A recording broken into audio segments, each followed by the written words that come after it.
Dubliners is the name of the anthology in which the short stories were published, including um, Araby.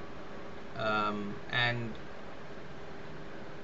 Araby is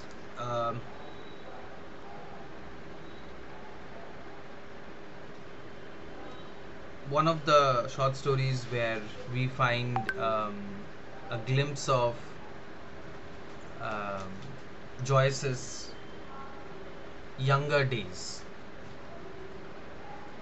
in A Portrait of the Artist as a Young Man. Also, we found uh, a sense of growing up, a sense of maturity coming to the artist. But here we will find that a boy of maybe 12, 10, 12 is getting the first taste of maturity, is getting the first taste of adulthood through a very bitter crashing of illusions, through a very bitter uh, experience of disillusionment. Now, the the story, I mean, of course, this is a modern short story, and there will not be any morals at the end of the story. But what this story tells us is actually is a cautionary tale, is a tale that cautions us not to be too hopeful. And disillusionment is the prelude, disillusionment is the precondition of adulthood, disillusionment is the precondition of maturity, because through disillusionment only do we realize that the world is not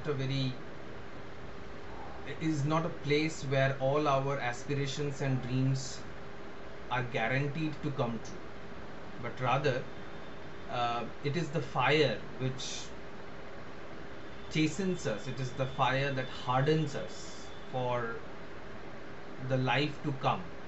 Our first disillusionments as children helped us, though by breaking our hearts, helped us cope with the life that came later. We became adults, we became mature. Similarly, this story also talks about a thing like that. And this story is, though short, but not very short. So what I will do is I will look at the places which seem to be important um, for our answers, for our topics. And if we get time even after this, then we will go line by line discussing word by word about whatever Araby presents us with. Okay, so but I will be pointing out symbols, images, things which might be of some use to you as far as uh, your answers, the answers that you are creating on the topics are concerned. So the Araby, as I told you, is was a fair, was an Oriental fair that was that happened, that was arranged, that was organized in Dublin in 1899 or somewhere like that. Let me be sure about this. Uh,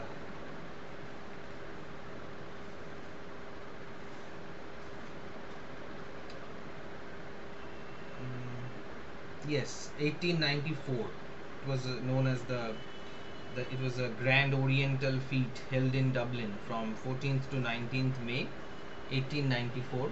So a few days later, some 200 years ago, this Grand Oriental Fete, this bazaar was organized in Dublin. North Richmond Street being blind. Now, blind means that There is no connecting thoroughfare, there is no connecting street to a particular street. There must be a wall, or there must be some kind of obstruction, and hence the North Richmond street is blind. Now, blind is an important symbol here. How or why do you think that blind, the word blind, is an important symbol given the theme of the story? Can anyone answer? I mean, you can raise your hands if you wish to answer.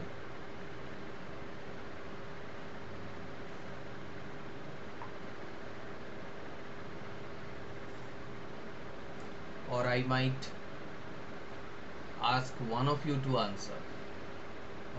Piyasha, would you like to hazard a guess as to why blind appears to be an important symbol as far as the theme of the story is concerned?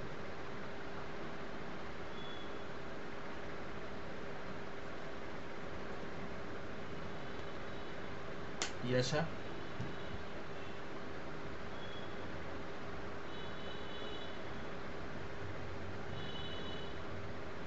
No? Soroj? Am I audible to you guys? Yes. Yes, sir. Okay. Okay, all right. So, Soroj, tell me, why do you think this word blind is an important symbol as far as the theme of the short story is concerned? First, tell me if you do think that the word blind is at all connected in any way to the theme of the story or not. What do you think?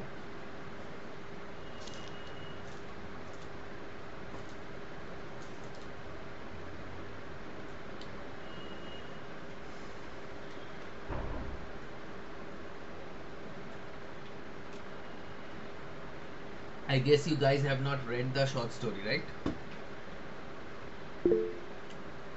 Okay, Onnesha has her hand up. Yes, Onnesha. Sir theme of blindness বলছেন তো as far as I understand I feel blindness equals to isolation of the protagonist. Okay. মানে the lonesome life that he was leading is what the term blind is trying to signify. But I'm talking about blindness, or the word blind as a significant symbol as far as the theme of the short story is concerned. Yes, you are right that the boy had isolated himself. He was not participating in the sports that he used to be interested even in. even his house না মানে the way he is living, ওর হাউসটাও তো এমনই কর্নারে যেখানে like কেউ দেখতে পাচ্ছে না এরকম টাইপের যে he is invisible. Yeah, I mean, teenage boys of this age stay invisible in front of their peers, especially their crushes, if they want to make an impression. Yes, Shraman, you wanted to say something? Uh, okay.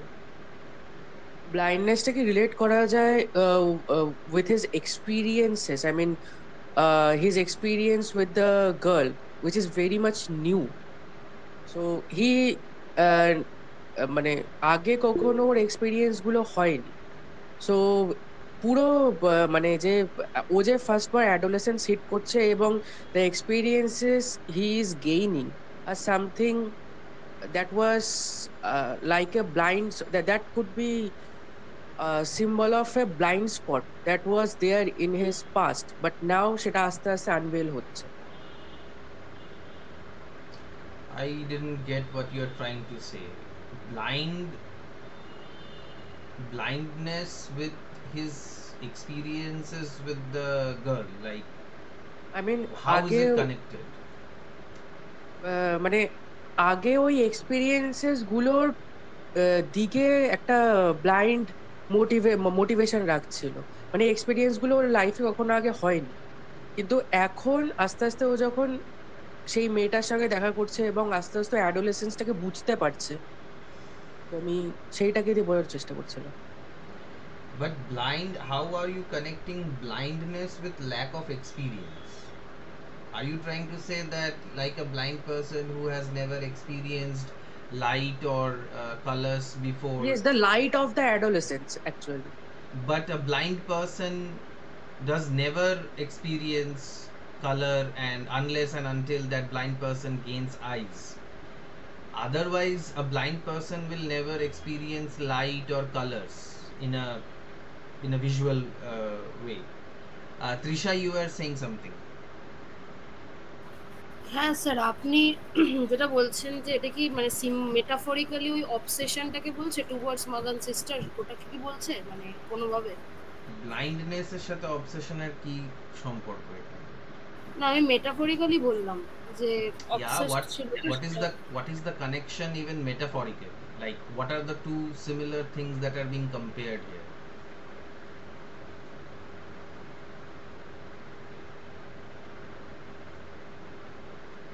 So, see, না, আমার এটা মনে হলো, আমি মানে explain করতে পারবো।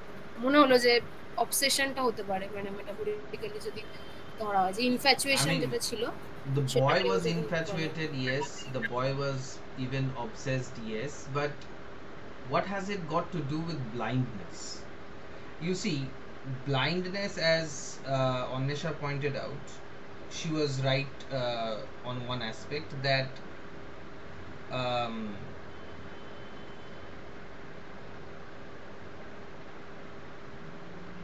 it was not his isolation. Just give me a minute. There's an important call coming.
Okay, sorry for the interruption. Yes, that isolation.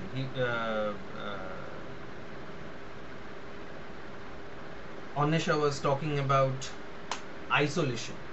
Like blind people often get isolated from other people, communities, and similarly, the boy as a teenager was getting isolated from his own peers, from his own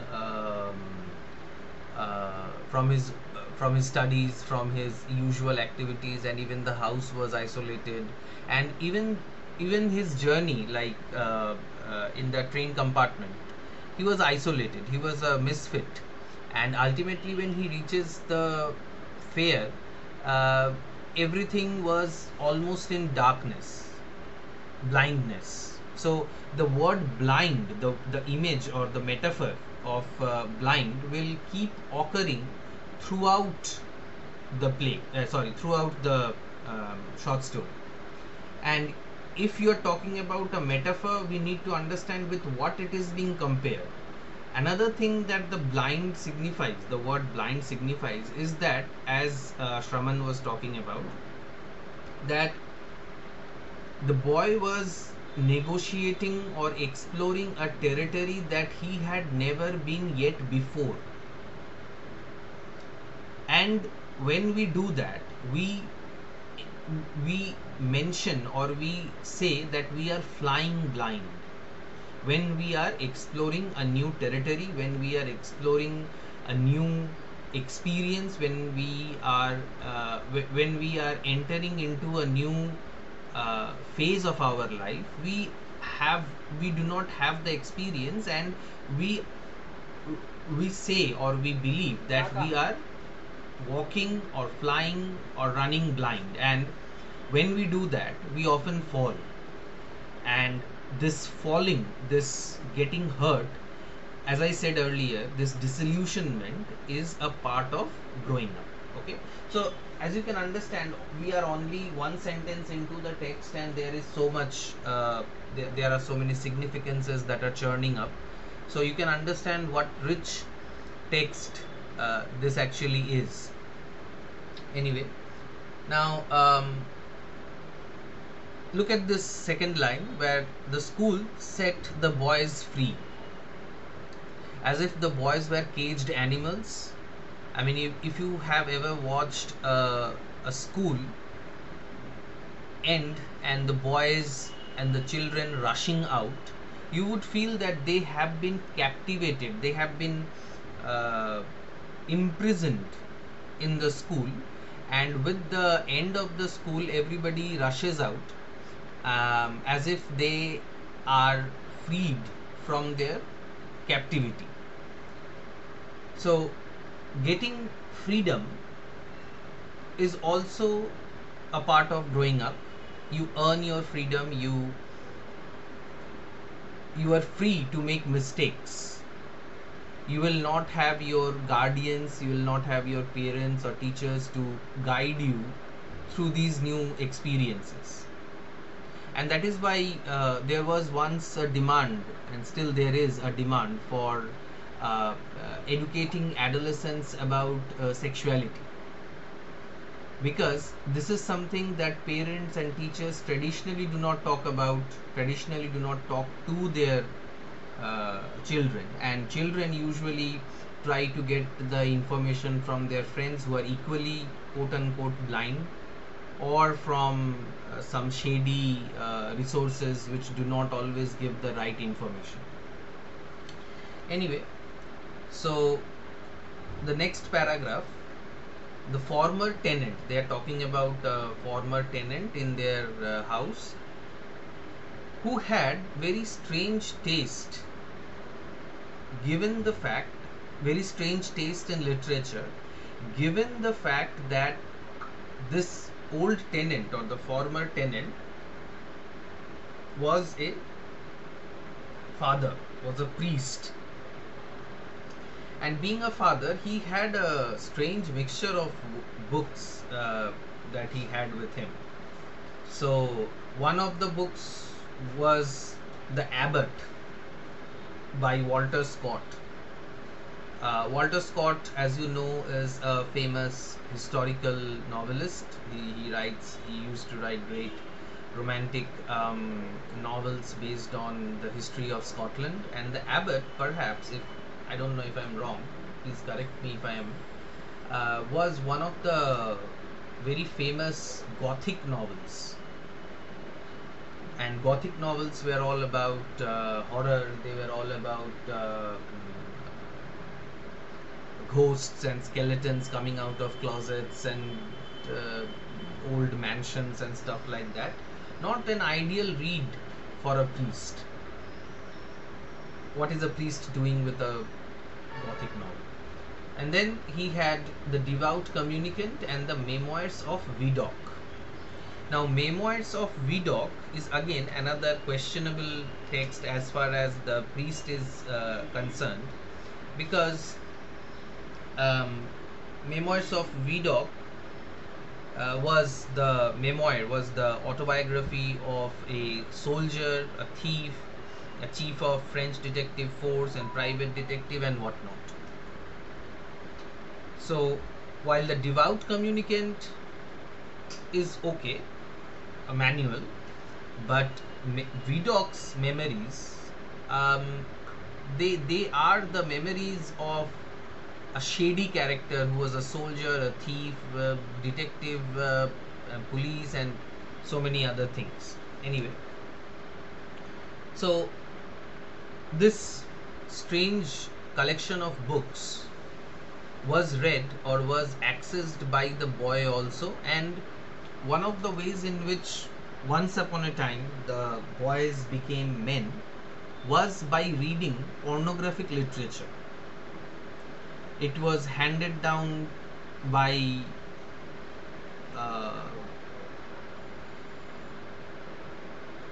Bede Paka, or what we call as, Pechon Paka cousins, who somehow have accessed it from somewhere, and now they pass it down to their brothers and sometimes even sisters. So these novels, these books are symbolic of something that is prohibited for a boy of 10 to 12 to read, because these are for the adult audiences, especially The Abbot and perhaps the Memoirs of Vidocq also. And it is from here that the boy understands about sexuality, about romantic love, and uh, about the fact that boys should be interested in girls, or girls are something that they should be interested in. And look at the last two lines of the second paragraph. He had been a very charitable priest. In his will, he had left all his money to institutions and the furniture of his house to his sister. Is there anything ironical in this particular line?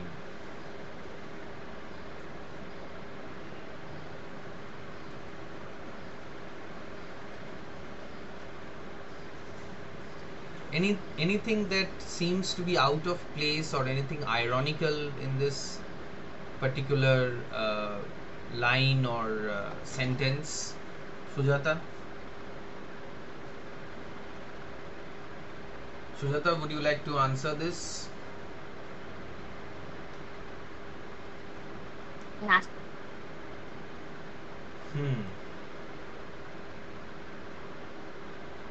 So Italy?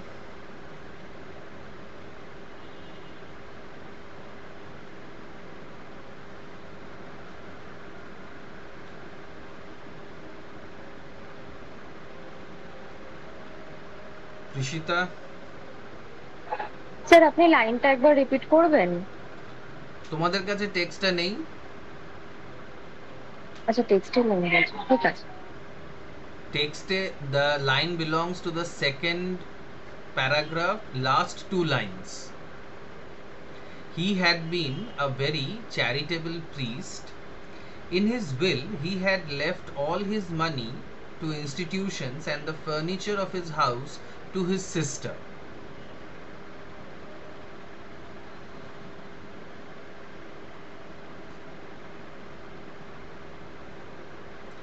What is wrong about these two sentences, these line? I mean, this is a single sentence. What is so wrong about this sentence, if any? Sir এটাকে প্রিস্টকে charitable বলা হচ্ছে ওইটা ওই জায়গাটায়? So what's wrong with it? I mean, priests are charitable, right? না, প্রিস্টরা তো charitable হয় না। Right. So the irony is simple that, I mean, a priest cannot be charitable by definition, because a priest lives on charity. A priest does not earn profit. Only a person who has a lot can be charitable. A person who begs for his own food, what is so charitable about that person? It's an irony. It's almost an oxymoron. আরেকটাও তো বলা যায়। Hello. Yes, I am listening.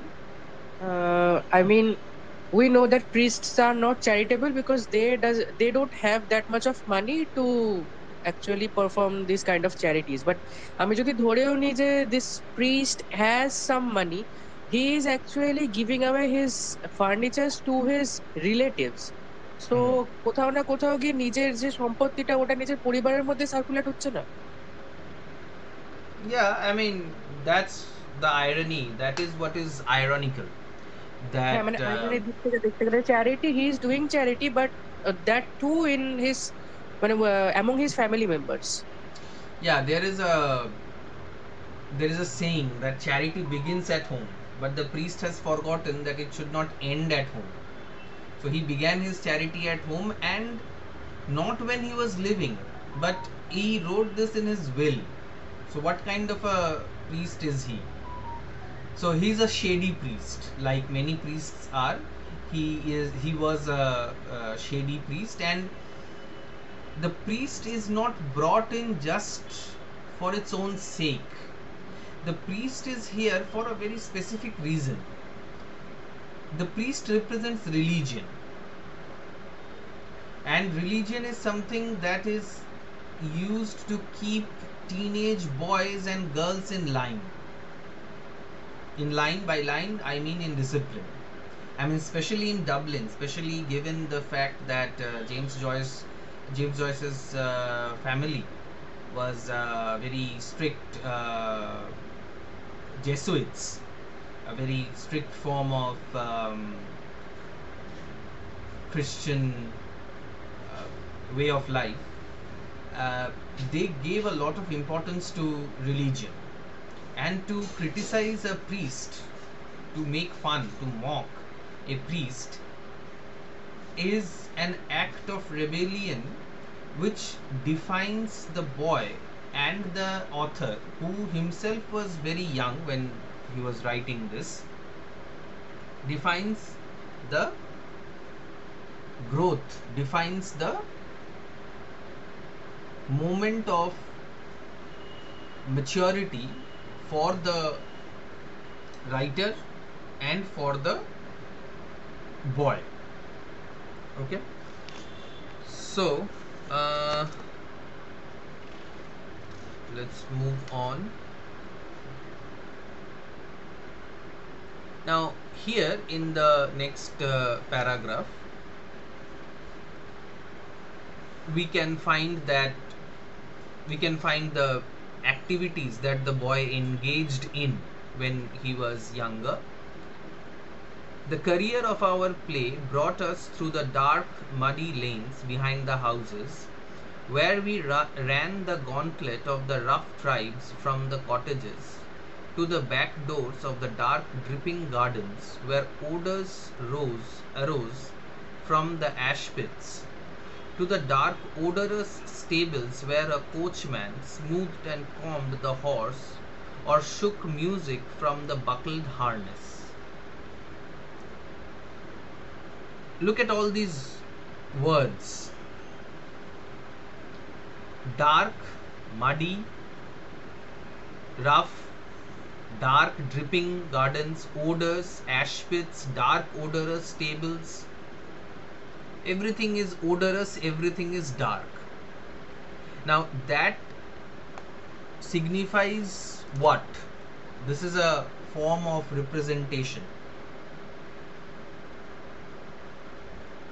What does it signify?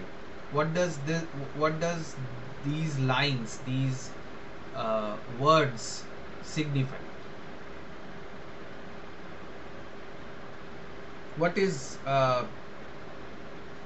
James Joyce doing here?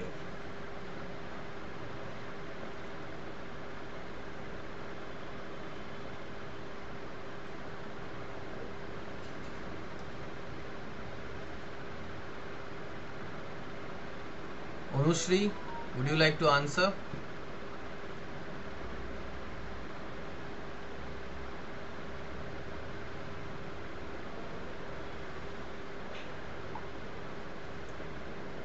Viprajit?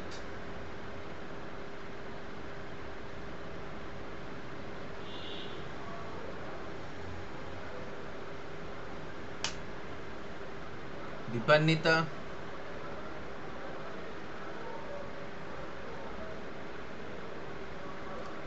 यहाँ इतना सन्नाटा क्यों है भाई? Somebody say something. Preetilota?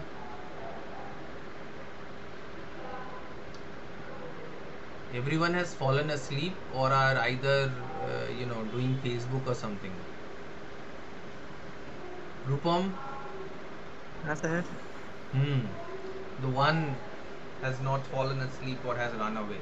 Yes, so what is Joyce doing here? What does this Sir, signify? idea nahi. There was, this cellular company, this mobile phone company, or I think they were service providers called Idea, and they were like, when somebody said no idea, then they said get idea, but that joke is redundant. Anyway, somebody has said something in the chat box. Trisha says shobai jege ache. So Trisha, since you are alive and kicking, what is all this dark, odorous, muddy? What does this signify? By now you should have been able to identify the technique, the theme, everything. Shraman, you have been answering one too often. I will not come to you. Someone else should jump in. Sir ক্লাসে respond করব, unmute করে অনলাইনে ইচ্ছে করে না, ঘুম পায়। Who cares? Sir বুঝতে পারছি না। Well, it signifies modernity, the squalor of modern life. The modern life is dark, and its representation in literature is honest. James Joyce is a modern writer. He writes modern literature, and these images of darkness, odors, rough tribes and ash pits, these are the common images and icons of modern literature, like flowers and blue sky and butterflies and lakes and old ruins were the hallmarks of romantic poetry. Similarly, modern literature is signified by these dark lanes, the dark alleys, and the odorous ash pits and the odorous stables. গন্ধ বেরোচ্ছে. It's so richly done. It feels that we can smell the odor. We can see, quote unquote, see the darkness that oozes out of this text. Anyway, let's move on. Now, in this very paragraph, Mangan's sister is introduced. She is never named. Neither is the boy named. The narrator, we do not know what the name of the narrator is, but Mangan's sister, Mangan is the boy's friend, and we find Mangan's sister being named in this paragraph, in this part of the story. Why do you think the narrator is never named? What is so intriguing about it? Is it simply James Joyce, and that's why we know it will be James Joyce, and that's why he is not named? Or what? Yes, Shraman. Since no one else is answering, go ahead. Maybe because the narrator is trying to identify himself with the rest of us. I mean, the story of this narrator, which is hitting the adolescence and experiencing whatever new, is very common in the other human beings or other people who are going through the same kind of phase for the first time. That's why the narrator is unnaming himself, maybe from Okay. what I understood. Okay. Who else had one's hands up? Was it Tista? না না আমি এটাই বলছিলাম, ওই জন্য +1 দিয়েছিলাম, এটাই, এর বাদে কিছু আসছে না মাথায়। Okay, yes. Because of easy identification, if it is kept blank, we can put our names on it. We can put anyone's name in there, and in order to make the experience universal, the narrator is never named. If the narrator would have been named, then perhaps the Irish name would have had signified an urban presence, an East European urban presence, urban ethnic experience would have had been attached to that name.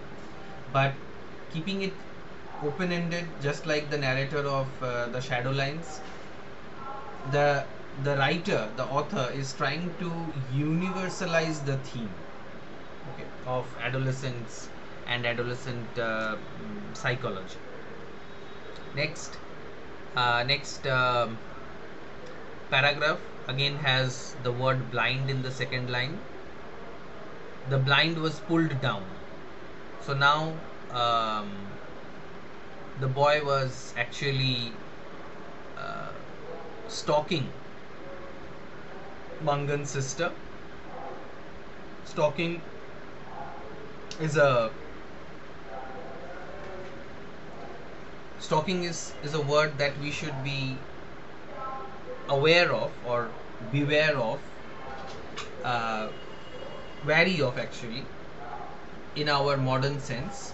But of course, back then, stalking, what the boy is doing is stalking without disturbing the girl, Mangan's sister, and he is just observing her because he finds it awkward to go and talk to her directly. That is a very basic way in which teenagers who have fallen in love behave. I mean, it's not just teenagers. I think anybody who falls in love with some, even adults, adults who fall in love with their peers or someone they love, they behave in this strange manner. They don't talk, they just look at somebody with wide eyes, and they would be at a loss of words in front of that person. And similar traits, similar features can be seen in the behavior of the boy. And then the boy says, I kept her brown figure always in my eye. So by this time, the boy is already enamored by the figure of the girl. and this figure is brown. We have had this brown image earlier in the first paragraph where the houses on the North Richmond street were being described. But that brown and this brown might be very different from each other. We are talking about Irish people. Irish people are not really brown, but perhaps Mangan's sister was a little darker than other people, other girls. But brown also signifies two separate things. On one hand, the brown in the first paragraph of the short story might signify a bourgeois existence, because brown is a color that is usually associated with bourgeois lives.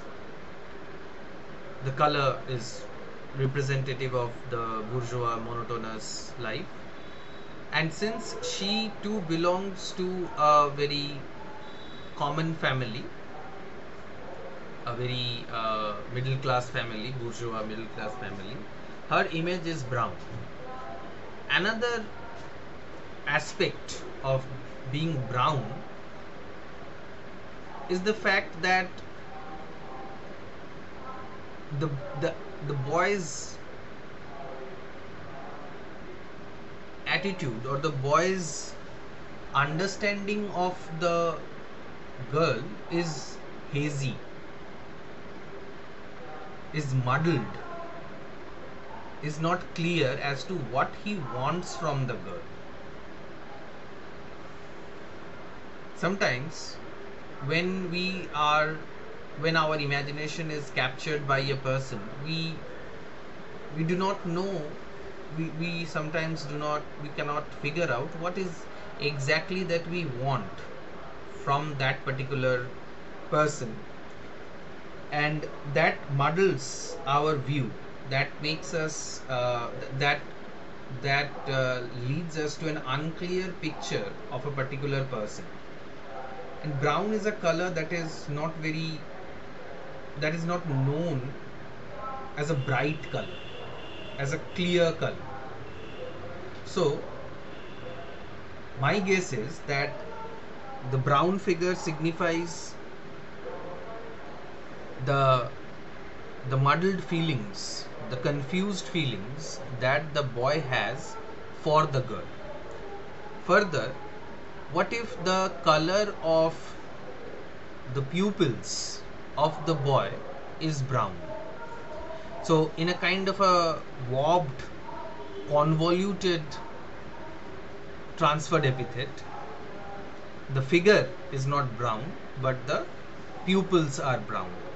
But let's not try to read too many significances into this. Let's go to the next paragraph, which begins with her image. Now this is where the boy faces a challenge of being distracted by the various voices that he hears in the bazaar. But the bazaar is a commercial place, and he is trying to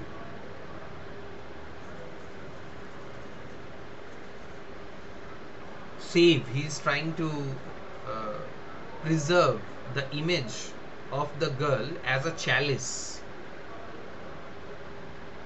through the throng of foes. I imagined, now this is towards the middle of the paragraph, I imagined that I bore my chalice safely through a throng of foes. You all know what the chalice is, the cup from which Jesus was supposed to have drunk wine for the last time, and it is something that it was the bone of contention. It was something on which many people used to fight. Even the 1 or 2 crusades were fought to retrieve the chalice from somewhere. it was never found, or maybe it was found, we wouldn't know. But the chalice signifies the holiness of the image of the woman, of the girl, for the boy. And who are the throng of foes here? They are in a bazaar. So who are considered to be throng of foes, and why?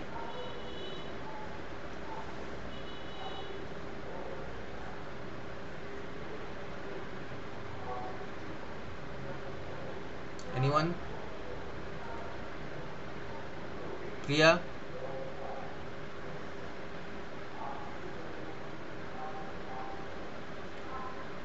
Pandeji, do you have something to add? No? Shashwati?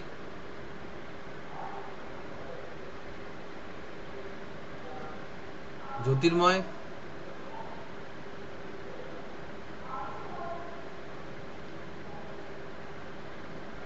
You know what? This, as you understand, that this meeting is getting recorded, and when you do not respond, I might ask Shukla ma'am that since they are not responding, they might not be in the class, you know.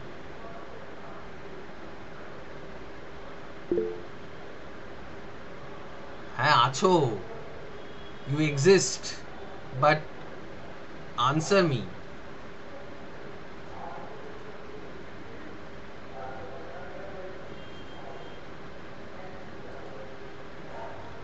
Who do you think these foes are? Why are they considered to be foes? Show me.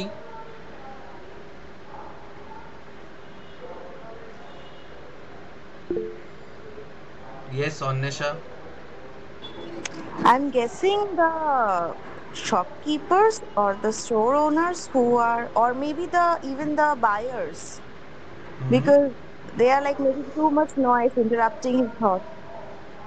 Yes, they are the foes. They are the enemies of the chalice. But why? I mean, he's in a bazaar. People will talk, people will shout, people will sell their wares. Why are they considered to be foes of the chalice? They are all Christians.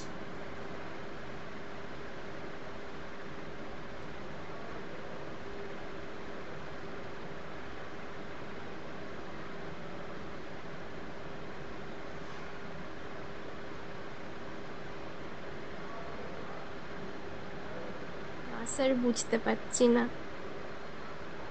Anyone?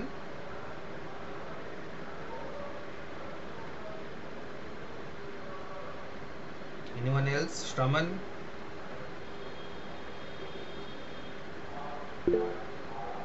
Probably because they are interrupting the thoughts. Interrupting the thoughts by their shouting and by their selling. Yes, I mean the narrator is in a trance, but the shopkeepers and the other people are actually by their quarreling or by their the way they shout, the way they shouted at that particular moment is something that is I mean penetrating the trance of the narrator. সেই কারণেই কি ফো বলছে? Yes, they are diametrically opposite to the spiritual romantic experience that the boy seems to be undergoing. He is thinking about the beautiful image, the brown figure of the girl, and these people are distracting him. These people are making him forget for even a second about the girl whose image he carries within his heart. This place is hostile to spiritual experiences. Initially, in our calf love, initially when little boys, teenagers fall in love for the first time, they imagine that their beloveds are the purest of the beings in the whole world. Sometimes we watch some Facebook reels or Instagram reels where a 14-year-old Nibbi is uh, devoting herself to her 15-year-old Nibba. So these things are, I won't say these things are compulsorily happening everywhere, but I think that this is something that is common to many experiences, where some people think that by falling in love they are indulging in some kind of a religious, if not religious, but at least a spiritual uh, experience, and that spiritual experience is almost akin to worship. And of course, to consider uh, one's beloved to the to be the holy chalice, because the holy chalice is something that people often sought to find. They often try to find the holy chalice, because the Christians would often go on a quest to find the chalice, and the boy will soon go on a quest to find some gift from the Araby, because the girl has asked him to do so. Okay, let's finish this paragraph, and it's just towards the end of the paragraph. I thought little of the future. I did not know whether I would ever speak to her or not.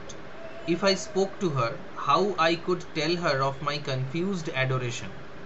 But my body was like a harp, and her words and gestures were like fingers running upon the wires. So there is more physical. See, in the same sentence, not in the same sentence, but in the same paragraph, the boy goes from holy chalice to harp, from spiritual the boy enters into a carnal experience. He imagines his body to be a harp, and the finger and the words and gestures of Mangan's sister to be the fingers, and hence touch. And thus we can imagine that the boy is imagining not just a spiritual connection with the girl, but also a physical, a carnal, a sexual interaction with the girl, which is very common with children of this age, which again is a part of growing up, which again is a part of maturing to adulthood. Okay, so let us stop here since I have another class